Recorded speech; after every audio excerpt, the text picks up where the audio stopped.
The podcast you're about to listen to may contain random lines from musical theater, terrible attempts at regional accents, and a sincere discussion about mental health.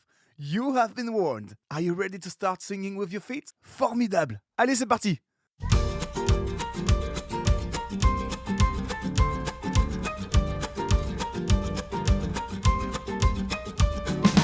Non, nous ne sommes pas fous, nous ne sommes pas ivres, nous sommes juste dans la joie.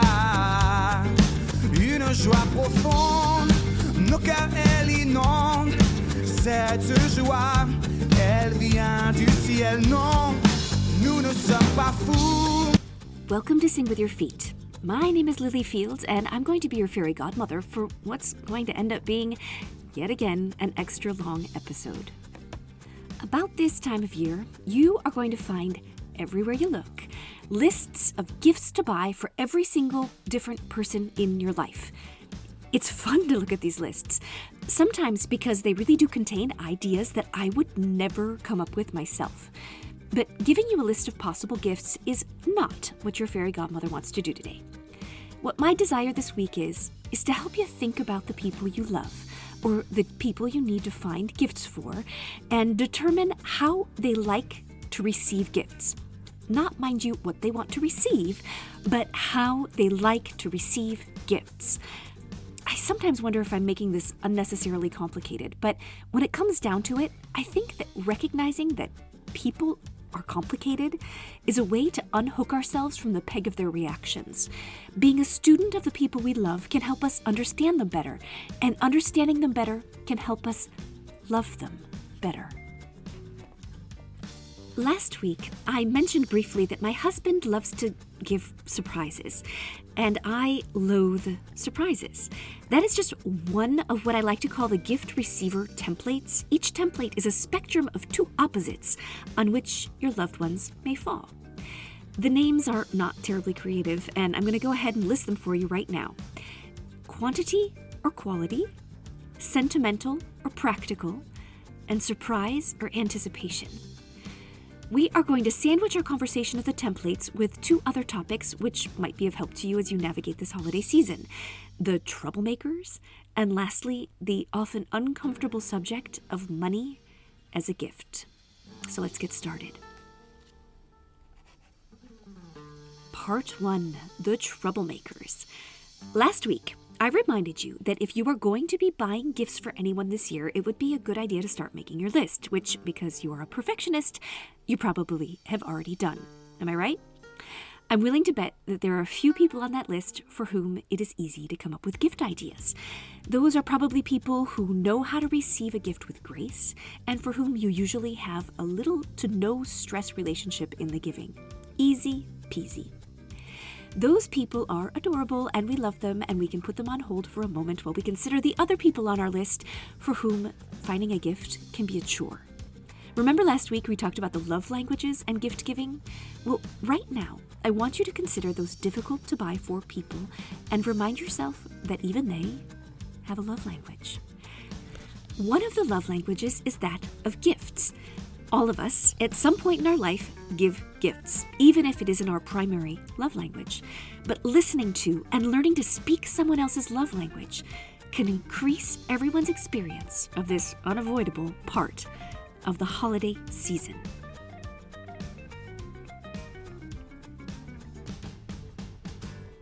It isn't because someone is difficult that they don't give or receive love.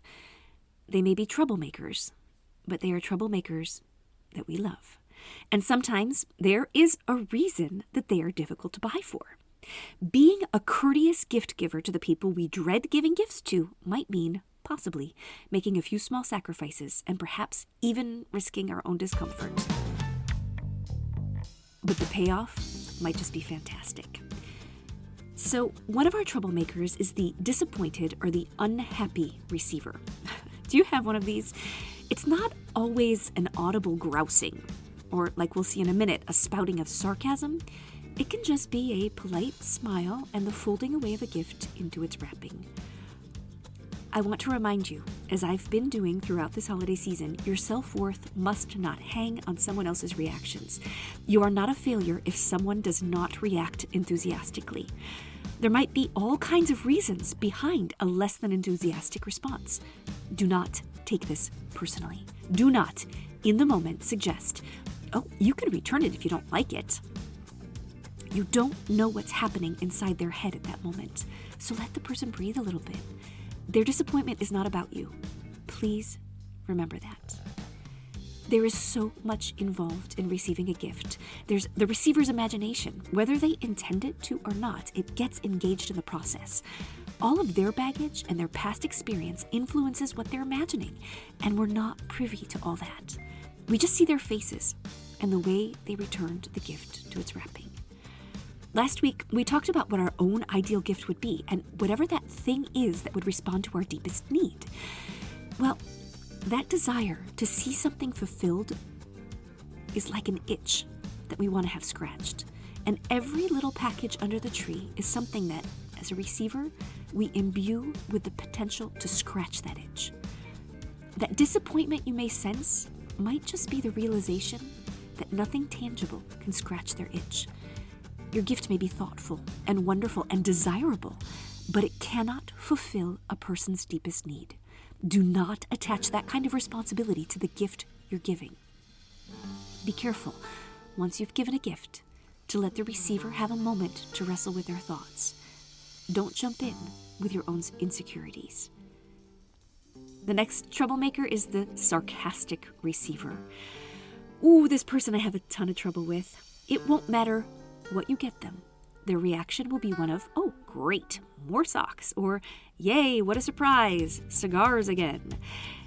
There are probably dozens of reasons why this person reacts the way they do, but my unscientific study of human nature says that they are uncomfortable receiving gifts. There are people like this out there. They do not believe that they are worthy of receiving something, and it won't matter what you give them. They will never respond with enthusiasm. They don't even like talking about gifts. They'll tell you, oh, don't get me anything. And in the back of your mind, you know that if you wouldn't feel guilty about not getting them a gift, you probably wouldn't. Remember what we said. Guilt is not a reason to do anything this season. Love is the only reason. If the inevitability of their sarcastic reaction is already causing you stress, then you need to sing with your feet here, Cinderella. Either you need to have an upfront conversation about how their inability to accept a gift graciously makes you feel, nah, Littlefields, I'd like to see you be able to do that. And that's actually the truth. I wouldn't know how to do that. So you will probably need to do one of the following two things. Option 1, accept that this person truly does not want a gift from you. Instead, write them a really thoughtful note. Yes, this may actually be harder work than buying a useless gift that they won't like, but the benefit to your relationship might be even greater. Here's an example to get you started. Dear Aunt Gertrude, I know you said you don't want a gift, and I really want to honor that desire. Honestly, it feels weird not giving you a gift. However, I still wanted you to know how very special you are to me. I always enjoy hearing your stories of shuffleboard championships and how funny the people in your bridge club are. It wouldn't be Christmas without you there to narrate the gift opening. I still remember when Uncle Horace gave Aunt Myrtle that lamp. Your reaction was priceless. Thank you for always being good for a laugh. Love, Lily Fields. Does the thought of that scare the daylights out of you? It does me too. But here again, managing expectations and making it clear that you're honoring their desire is acting out of a place of love and not out of guilt. You have a second option. Number 2, get this person a somewhat meaningless gift like you always do, and then detach yourself emotionally from their response. Even prepare a few comebacks for their inevitable sarcastic comments. For example, when I picked it out, I debated whether you would say, well, now if that color isn't fit for a pumpkin, or somebody get me a latte, I've got the pumpkin spice right here. By engaging with their sarcasm, you are engaging with their core fear of rejection. This, in and of itself, is an act of love. You're proving that this gift, and consequently, that they are more than just an afterthought. The essential way to deal with this person is to be ready for their response and to detach emotionally from their approval. This will liberate you to be loving towards them, no matter what they throw at you. It doesn't hurt to say this again. Love is the only reason to do anything this season. Consider those tough-to-buy-for people and what makes them a challenge at this time of the year. Is there something that sticks out in your mind about this person at the holidays? Maybe it's a specific example or just a hazy feeling or a memory. Can you gain some perspective on why they might react the way they do? I'm going to say this again. Rejection, or the fear of rejection, is a reason why a lot of people we find to be troublemakers at the holidays act the way they do. Do not engage with this, because you will only get hurt. You cannot fulfill their need to belong. You can simply love them the best way that you know how to do. This is important, so listen carefully. Many of our family relationships are fraught and heavy with history. We can't change difficult people, but we can change how we interact with them. Maybe you can't fix the relationship, but you can put on your love glasses and you can take on the situations differently. No guilt, just love. Part 2, the gift receiver templates. The first one we're going to talk about is quantity versus quality. I want you to imagine something for a second. You're 10 years old. It's Christmas morning. You tiptoe out of your room to check out what magic happened overnight.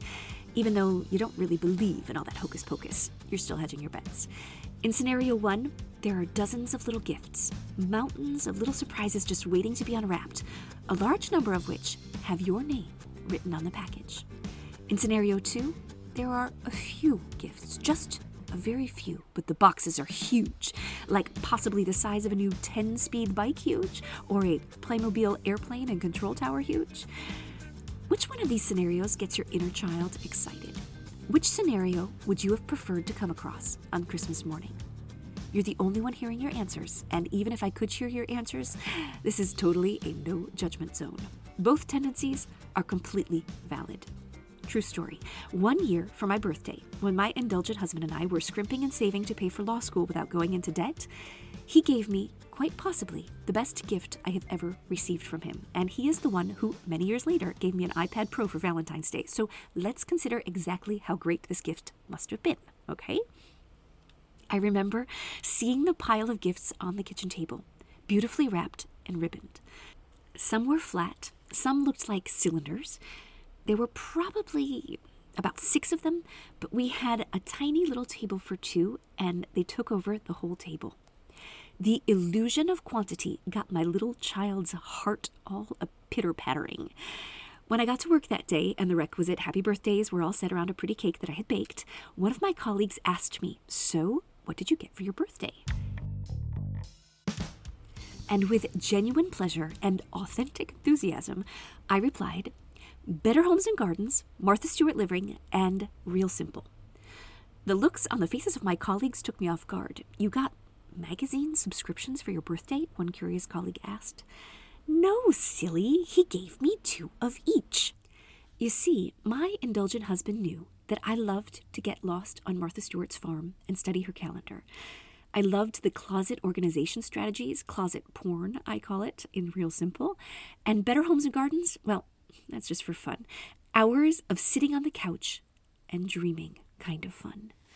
I am a quantity person. You may have noticed my husband once gave me an iPad Pro as a gift, but that was not the most memorable gift I have ever received from him. The most memorable gift was a stack of my favorite magazines from a period of our life when we had very little disposable income. So, the quantity template people.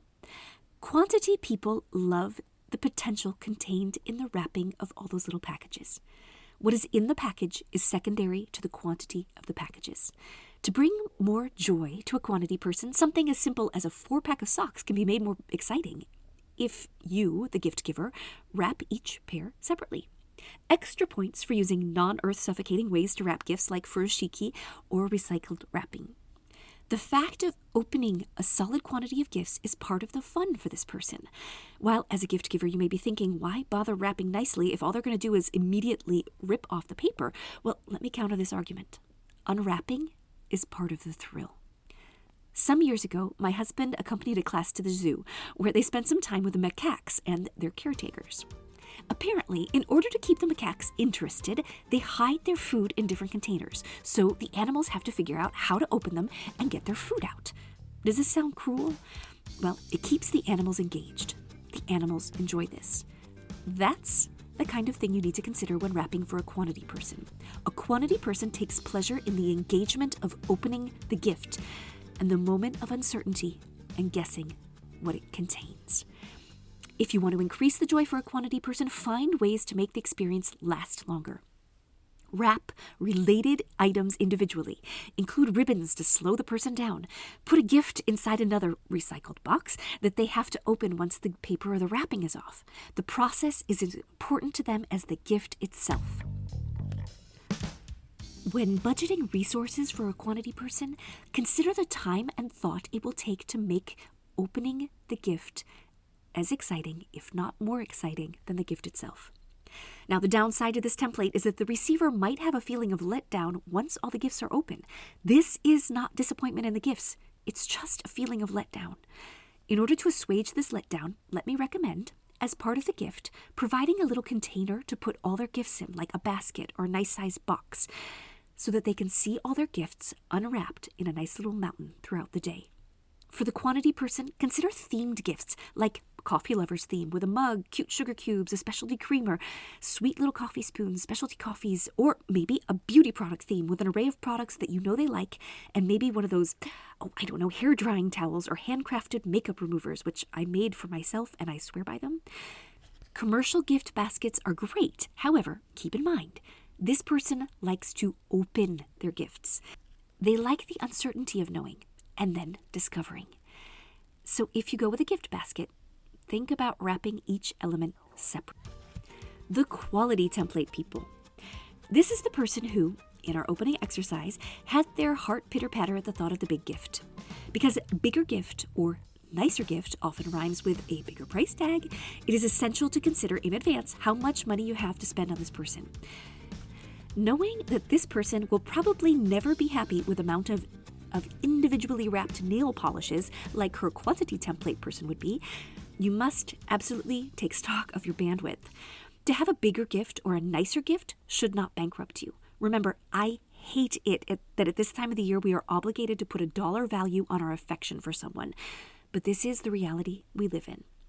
Taking into consideration your bandwidth and not your Uncle Scroogeness, this might be an occasion to humbly bring in other people who love the quality person to help make their holiday memorable too. Group gifts can be very meaningful to a quality person, but they can be a headache to orchestrate. So here are a few thoughts on this delicate subject. Number 1, do you want this person to have the object on Christmas Day? And number 2, can you front the entirety of the cost, or do you need help now? If you want the object to be under the tree on Christmas Day, then you need to work double time to make sure you answer the second question. If you need help now, then you need to start communicating now with the people who you think will want to participate with you. Aunts, uncles, grandparents, siblings, godparents, these are the people who will be most likely to catch your vision.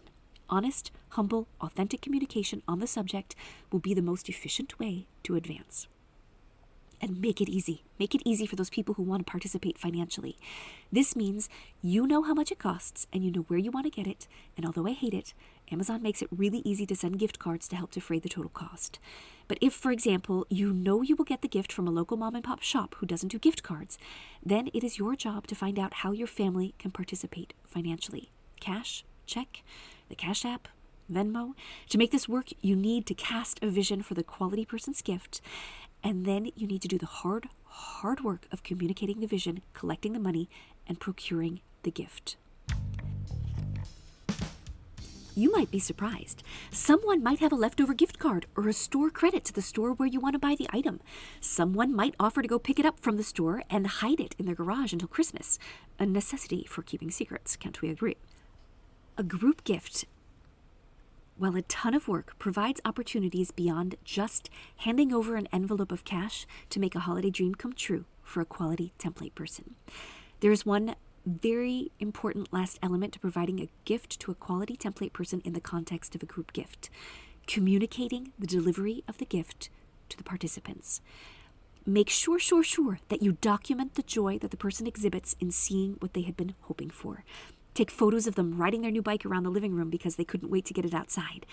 Communicate these immediately to the gift participants so that they know the joy they provided. It takes 2 minutes, but it closes the loop for the participants, especially those who might have been reticent about being left out of the celebration because they did not buy or wrap a gift themselves.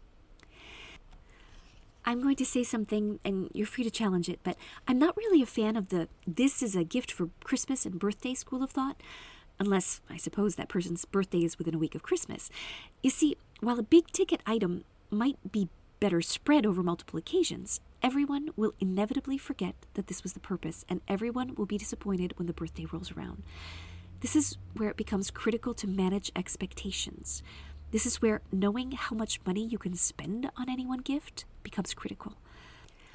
Unless, like Uncle Scrooge, you are taking baths in gold coins, there is a dollar value, whether you're willing to say that amount out loud or not.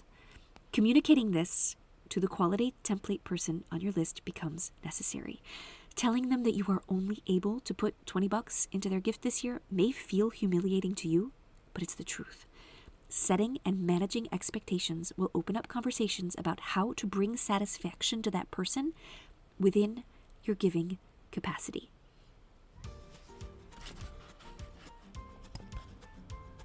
Our next gift receiver template is the sentimental and practical. While these may seem like obvious distinctions, I still want us to do the exercise of thinking about the experience the sentimental and practical people on our lists most enjoy. Remember, we're wanting to become students of the people we love so that we can better speak their love languages. By identifying their specific way or palette of ways of experiencing love through receiving of gifts, we're deepening their satisfaction. And this is critical.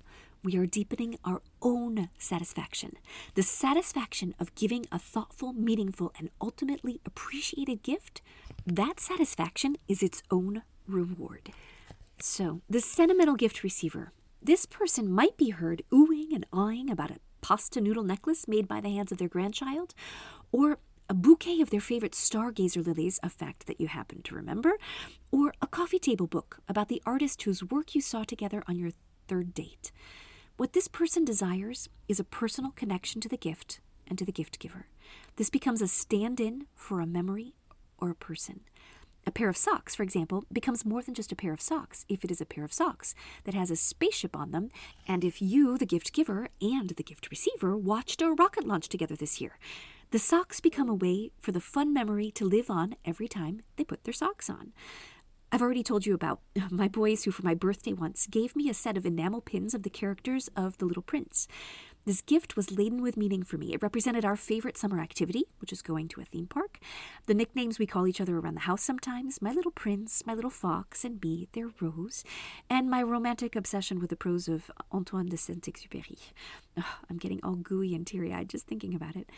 One time at the height of my summer rainbow chasing on Instagram, one of my followers, who happens to be a local friend, snuck a pretty little rainbow squared scarf into my mailbox. At the time, it was done anonymously, and although I've since figured out who the culprit was, it was a small thing, but it was so meaningful. So, yes, I am the sentimental type. There are lots of us out there. So what about the people on your list? A dear friend of mine and I were talking about this very subject just the other day. She argued that she actually preferred small token sentimental gifts to larger gestures because they were easier to carry around with her and always made her smile when she needed a pick-me-up throughout the day. I adore this logic. Another friend, she uses real handkerchiefs. She has a story behind every single handkerchief. Who gave it to her? Where she picked it up? Listening to her tell this story is like she's pouring through an old photo album. This brings her so much joy, and really, who doesn't use Kleenex? So here she is, crossing the line between practical and sentimental.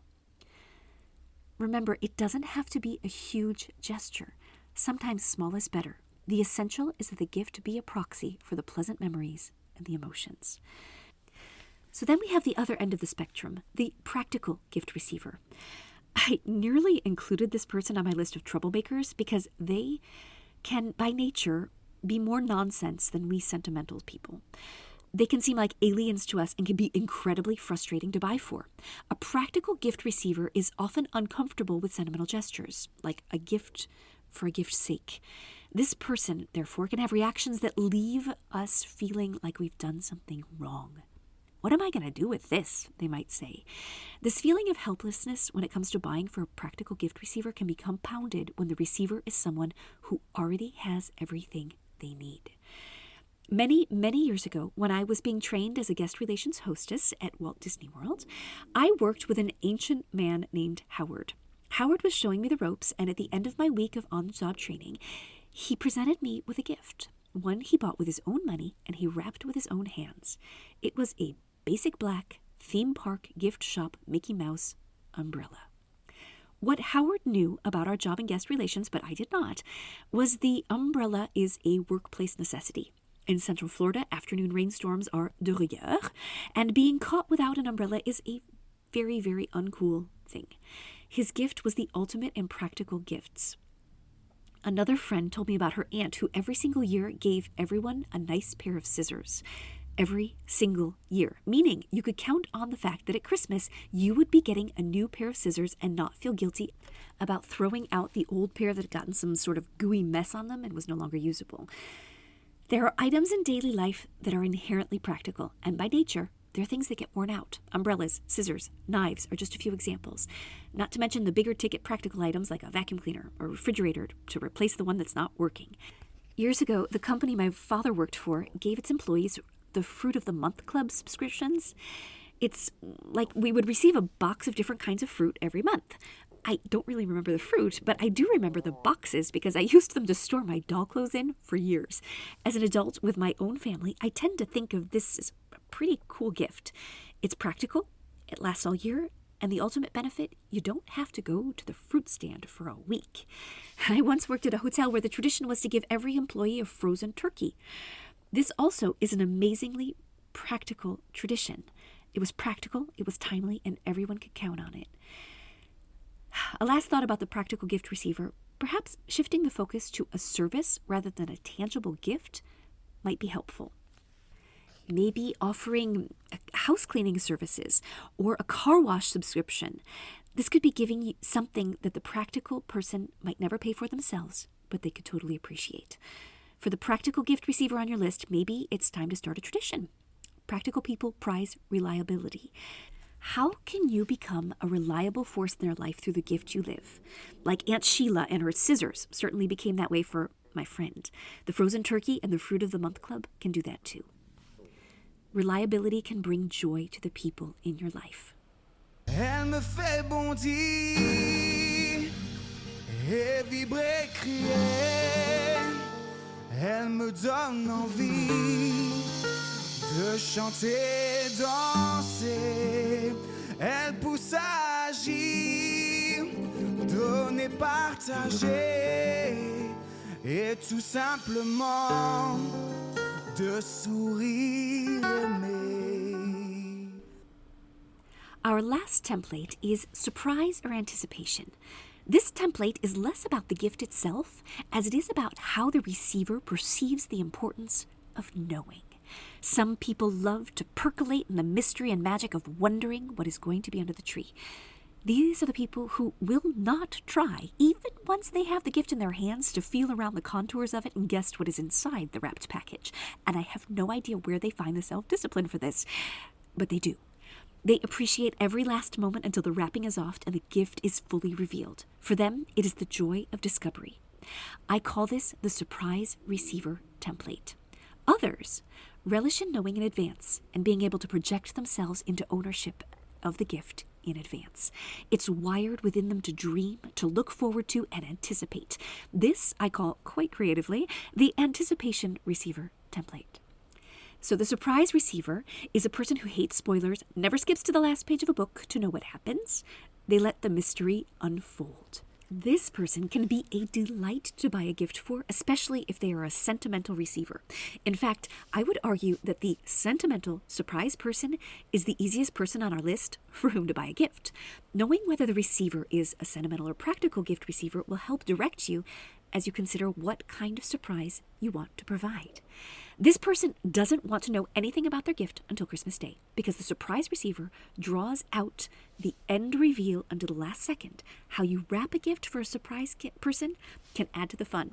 Dissimulating a recognizable shape, for example, a pair of socks, by putting it into a small recycled box and then wrapping the box with a ribbon means the unwrapping will take longer. I'm not necessarily prescribing this kind of practical joke, but one year when we were growing up, one of my sister's friends wrapped a gift inside a box, inside a bag, inside another box with tape and ribbons, and I think I remember an X-Acto knife had to be used to finally get to the gift. I don't remember even what the gift was, but I remember the unwrapping. I remember that it was an experience that everyone at the birthday party was involved in. So consider that for this person, once the gift is revealed, the surprise is over. So make the revelation an experience. Here's an idea. Hide the gift and give a series of clues to get to it. A little scavenger hunt just for fun. It'll add to the drama and the pleasure your surprise receiver will take in their gift. Then there's the anticipation receiver template. This person just has to know. This is the person who goes searching through closets and looks for where the gifts are hidden because they just have to know. This, unsurprisingly, is also the person who reads the last page of a book and needs to know that a movie ends well, asking questions all along the way. They're fun people to buy for because they're always asking for hints. Depending on how sadistic you are as a gift giver, this can be fun for you too, up until a point. And as long as you know that you've hit the nail on the head in terms of their sentimental, practical, quantity, or quality templates. If you are a gentle sadist and you're willing to engage their questions and their demands for hints, then playing the game in an organized way might be fun for both of you. Laying hints, pretending to scuttlebutt boxes. The anticipation becomes a game that you play over the course of days or weeks and not just on Christmas morning, like with the surprise person. My sister, the amazing Poppy Fields, is a black belt at giving anticipation gifts. I wrote about once how she handled the long-distance gift giving to her 2 scalawag nephews. It was a masterclass on dealing with my children. As an anticipation person myself, let me suggest that the most satisfying way to receive a gift for us is to know what it is and to be able to enjoy the prospect of ownership before it actually becomes ours. This doesn't make us surprise haters, although Mia does, but it means that we get a ton of pleasure in the knowing. If you have an anticipation person on your list, the way to deal with them is much like the surprise hater template. Open up a line of communication. This can be as simple as, I want to get you a gift you will enjoy. I was thinking about X, Y, and Z. Would that be something you might like? Yes? Cool? Consider it done. Or you could even follow up with a link or a screenshot with the text, do you like this? Can you think of something else? So that the person knows you're serious and they have that little image to hold on to.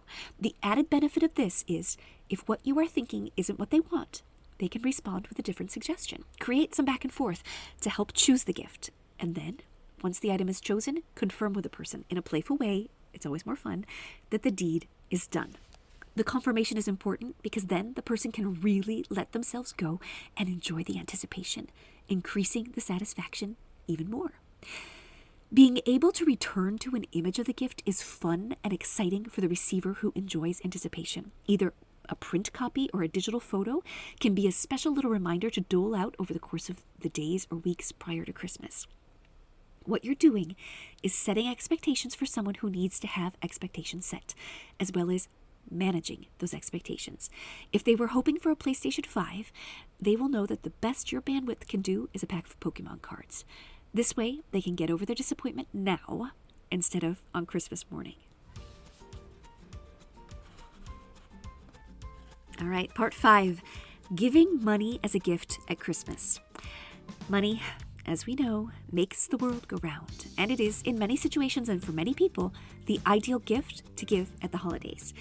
If I could give just one word of advice for the people like me who get flustered when talking about money, communicate, communicate, communicate. Okay, that's 3 words, but whatever. Money as a gift can be thoughtful. It can be done well so that both the giver and the receiver feel satisfied. Many people don't like to give money as a gift because it feels impersonal. To be fair, because in our world we have fallen out of the habit of writing thank you notes, and I am the first to be guilty of this sin, it has kinda become impersonal. But there are ways to make it less impersonal, and we're going to talk about those. There are fantastic benefits for both the giver and the receiver when it comes to giving money as a gift. It is an easy gift to give. And the receiver can use the money to purchase something that they really want or need. For the person who doesn't have the bandwidth for psychoanalyzing their loved one's gift receiver template, money is a great gift. So it can come in all kinds of iterations. You can give a check, cash, credit card type gifts or gift cards, specific vendor or store gift cards, or a service or activity type of certificate like nail salon or concert tickets or a landscaping service. Each has its own benefits and considerations, which we are going to take a few minutes to dissect. Cash. Cash is an amazing gift. It's useful, it's easy to obtain, and easy to spend. It can be used for almost anything. Cash, as a gift, is the king of money gifts. Nonetheless, there are still some considerations. When we give cash, is our intention for the cash to be the gift that is opened on Christmas Day, or are we sending it so that a gift can be purchased and wrapped and left under the tree? If it's the latter, then we need to be sure to communicate this to the receiver or the receiver's parents or special someone to make sure it happens. We also then need to send it early enough for the gift to be purchased. If I'm giving cash as a gift, I want to consider the person I'm offering it to. The teenagers in my life are just happy to have cash, but I need to think about the denomination. I don't want it to be too large for them to spend easily, like a 20 is more useful than a 50. Little kids tend to be quantity receivers and think that more is better. So if I'm giving cash to a child, then more is better. So several $5 bills is going to be more fun than just one 20. For adults, to make cash memorable and less likely to be frittered away, a bigger denomination is a great option. It's incidentally usually more onerous. For example, a $100 bill is going to require slightly more thought as to how you spend it. And it's not going to be spent as easily at the bagel shop as, say, a $20 bill.